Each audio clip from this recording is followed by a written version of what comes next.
செய்திகள். திருமூர்த்தி அணையிலிருந்து நாளை முதல் 135 நாட்களுக்கு தண்ணீர் திறந்துவிட அரசு ஆணையிட்டுள்ளது. மினி பேருந்துகளுக்கான டிக்கெட் கட்டணத்தை மாற்றியமைத்து தமிழ்நாடு அரசு உத்தரவு பிறப்பித்துள்ளது. மேலும் வருகின்ற மே 1ஆம் தேதி முதல் புதிய கட்டணம் நடைமுறைக்கு வரும் என்றும் தெரிவிக்கப்பட்டுள்ளது. காவிரி மேலாண்மை ஆணையத்தின் 37வது கூட்டம் நாளை மறுநாள் நடைபெற உள்ளது. தை மாதத்தில் பொதுமக்கள் பயன்பெறும் வகையில் சார் பதிவாளர் அலுவலகங்களுக்கு கூடுதல் முன்பதிவு டோக்கன்கள் ஒதுக்கீடு செய்யப்படும் என்று தெரிவிக்கப்பட்டுள்ளது.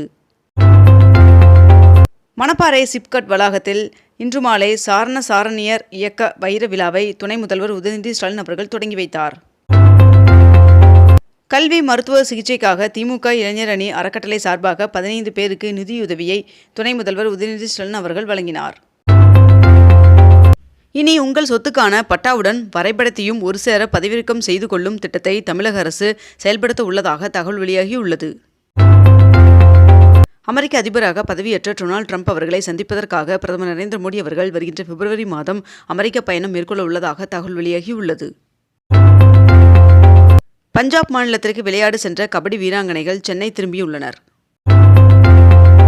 தமிழ்நாட்டில் உள்ள 179 நீதிமன்ற வளாகங்களில் சிசிடிவியை பொருத்த 20 கோடி ரூபாய் ஒதுக்கீடு செய்ய வேண்டும் என்று அரசிற்கு சென்னை உயர்நீதிமன்றம் கடிதம் எழுதியுள்ளது.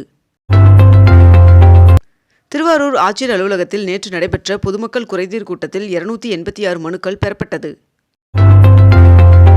விழுப்புரத்தில் 133 கோடி ரூபாய் மதிப்பிலான 116 திட்டங்களுக்கு முதலமைச்சர் மு.க. ஸ்டாலின் அவர்கள் அடிக்கல் நாட்டினார். நடிகர் தனுஷ் அவர்கள் தொடர்ந்த வழக்கை ரத்து செய்ய கோரி நெட்ஃபிளிக்ஸ் தாக்கல் செய்த மனு சென்னை உயர்நீதிமன்றத்தில் தள்ளுபடி செய்யப்பட்டுள்ளது.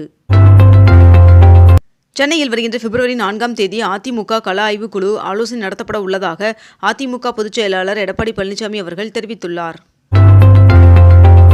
நாளை ராக்கெட் விண்ணில் செலுத்தப்பட உள்ளதால் பழவேற்காடு மீனவர்கள் நாளை கடலுக்கு செல்ல தடை விதிக்கப்பட்டுள்ளது. தமிழ்நாடு அரசின் பள்ளி கல்வித்துறையில் 47,013 தற்காலிக பணியிடங்களை நிரந்தர பணியிடங்களாக மாற்றம் செய்து தமிழ்நாடு அரசு அரசாணை வெளியிட்டுள்ளது.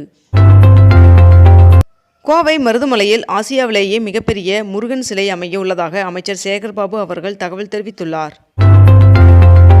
கொல்லிமலையில் இரவு வான் பூங்கா அமைப்பதற்கு முதற்கட்டமாக 44 லட்சம் ரூபாய் நிதி ஒதுக்கீடு செய்து தமிழ்நாடு அரசு அரசாணை வெளியிட்டுள்ளது. 22 கேரட் ஆபண தங்கத்தின் விலை சவரனுக்கு 240 ரூபாய் குறைந்து ஒரு சவரன் 60,080 ரூபாய்க்கு விற்பனையாகிறது. அதேபோல் ஒரு கிராம் வெள்ளியின் விலை 104 ரூபாய்க்கு விற்பனை செய்யப்பட்டு வருகிறது.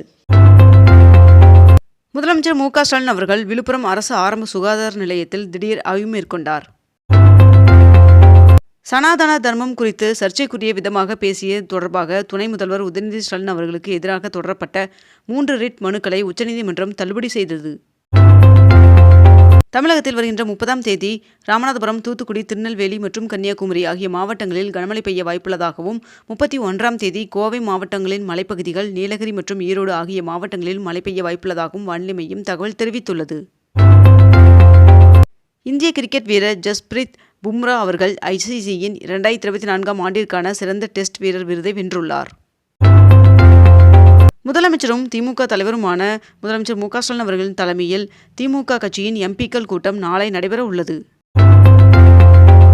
100 நாள் வேலை திட்ட ஊதிய நிலுவைத் தொகையை உடனடியாக விடுவிக்குமாறு ஒன்றிய அமைச்சர் நிர்மலா சீதாராமன் அவர்களை சந்தித்து தமிழ்நாடு நிதியமைச்சர் தங்கம் தென்னரசு அவர்கள் மனு அளித்துள்ளார். தமிழகத்தில் 1ஆம் தேதி நடைபெற இருந்த ஊரக திறனாய்வு தேர்வு மீண்டும் ஒத்திவைக்கப்பட்டுள்ளது. விழுப்புரத்தில் 5 கோடி ரூபாய் செலவில் சமூக நீதி போராளிகள் மணி மண்டபத்தை முதலமைச்சர் மு.க. ஸ்டாலின் அவர்கள் திறந்து வைக்க உள்ளார். தைப்பூசத்தை முன்னிட்டு பழனி முருகன் சுவாமி கோவிலில் 3 நாட்களுக்கு பக்தர்கள் இலவசமாக சாமி தரிசனம் செய்யலாம் என்று இந்து சமய அறநிலைத்துறை அமைச்சர் சேகர்பாபு அவர்கள் தகவல் தெரிவித்துள்ளார். அரசு பள்ளி மாணவர்களின் கற்றல் திறனை அதிகரிக்க திறன்மிகு வகுப்பறை திட்டத்தின் கீழ் 7 மாதங்களில் 22,931 ஸ்மார்ட் போர்டுகளை அமைத்து பள்ளி கல்வித்துறை சாதனை படைத்துள்ளது. போக்குவரத்து ஓய்வூதியர்களுக்கு பணபலன் வழங்க 206 கோடி நிதியை தமிழ்நாடு அரசு ஒதுக்கியது. மத்திய அரசு ஊழியர்களுக்காக புதிதாக கொண்டுவரப்பட்ட ஒருங்கிணைந்த ஓய்வூதிய திட்டம் வருகின்ற ஏப்ரல் 1ஆம் தேதி முதல் செயல்பாட்டுக்கு வருகிறது என்று மத்திய நிதி அமைச்சகம் தகவல் தெரிவித்துள்ளது. தமிழக வெற்றிக் கழகத்தின் மாவட்ட செயலாளர்கள் கூட்டம் தள்ளி வைக்கப்பட்டுள்ளது. அதிமுக பொதுச் செயலாளர் எடப்பாடி பழனிசாமி அவர்களுக்கு எதிரான தேர்தல் முறைகேடு வழக்கின் மேல் நடவடிக்கைக்கு உச்சநீதிமன்றம் தடை விதித்துள்ளது. வக்பு வாரிய மசோதாவிற்கு 572 திருத்தங்களை நாடாளுமன்ற கூட்டுக்குழு உறுப்பினர்கள் பரிந்துரைத்துள்ளனர். ஈரோடு கிழக்கு தொகுதி இடைத்தேர்தல் வருகின்ற பிப்ரவரி 5ஆம் தேதி நடைபெறவுள்ள நிலையில் வீடு வீடாக பூத் ஸ்லிப் வழங்கும் பணி தொடங்கியது. இலங்கை கடற்படையினரால் கைது செய்யப்பட்டுள்ள 34 மீனவர்களை விடுவிக்க உடனடி நடவடிக்கை எடுக்க வேண்டும் என்று ஒன்றிய அரசிற்கு முதலமைச்சர் மு.க. ஸ்டாலின் அவர்கள் கடிதம் எழுதியுள்ளார். விருதுநகர் மாவட்டத்தில் 3ஆம் கட்ட அகழாய்வில் சுடுமண்ணால் செய்யப்பட்ட மனித உருவ கால் பகுதி கண்டெடுக்கப்பட்டுள்ளது. 2030ஆம் ஆண்டிற்குள் NLC நிறுவனத்தின் மின் உற்பத்தி 3 மடங்காக அதிகரிக்கப்படும் என்று தெரிவிக்கப்பட்டுள்ளது. தமிழ்நாட்டில் 104 நாட்களாக நீடித்த வடகிழக்கு பருவமழை விலகியது என்று இந்திய வானிலை ஆய்வு மையம் தகவல் தெரிவித்துள்ளது. தமிழ்நாடு அரசு நெடுஞ்சாலைத் துறையினர் கன்னியாகுமரியில் கடல் நடுவே அமைந்துள்ள கண்ணாடி கூண்டு பாலத்தில் தேசிய கொடியை ஏந்தி குடியரசு தினத்தை கொண்டாடினர். கர்நாடக முதல்வர் மீது சிறப்பு நீதிமன்றத்தில் இன்று விசாரணை நடைபெற உள்ளது.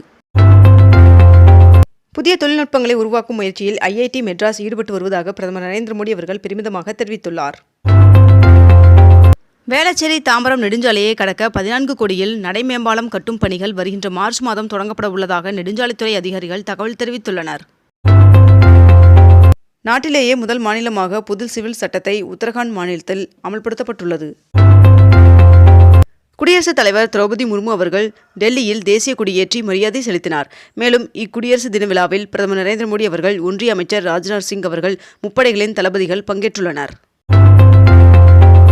76வது குடியரசு தினத்தையொட்டி ஆளுநர் RN ரவி அவர்கள் தேசிய கொடியேற்றினார். தனியார் பள்ளிகளில் மாணவர் சேர்க்கைக்கு நுழைவுத் தேர்வு வைக்கக்கூடாது என்று அமைச்சர் அன்பில் மகேஷ் அவர்கள் தெரிவித்துள்ளார். 76வது குடியரசு தின விழாவில் பல்வேறு பதக்கங்கள் மற்றும் விருதுகளை முதலமைச்சர் மு.க. ஸ்டாலின் அவர்கள் வழங்கினார். நடிகர் அஜித் குமார், கிரிக்கெட் வீரர் அஸ்வின் மற்றும் தமிழக தொழில்துறையில் பங்காற்றிய நல்லி குப்புசாமி ஆகியோருக்கு பத்மபூஷன் விருது அறிவிக்கப்பட்டுள்ளது.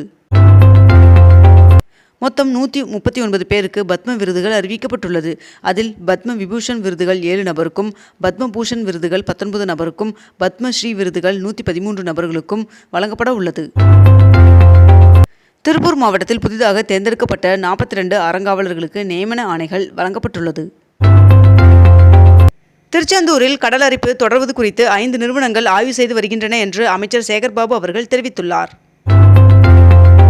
7.5% இடஒதுக்கீட்டால் 40,168 மாணவர்கள் பயனடைந்துள்ளதாக உயர்கல்வித்துறை அமைச்சர் செழியன் அவர்கள் அறிக்கை வெளியிட்டுள்ளார். இத்துடன் இன்றைய தலைப்புச் செய்திகள் நிறைவடைகின்றன. மேலும் இதுபோன்ற அண்மை தகவல்களை உடனுக்குடன் தெரிந்து கொள்ள அக்னிபூ சேனலை சப்ஸ்கிரைப் செய்து கொண்டு தொடர்ந்து இணைந்திருங்கள். நன்றி, வணக்கம்.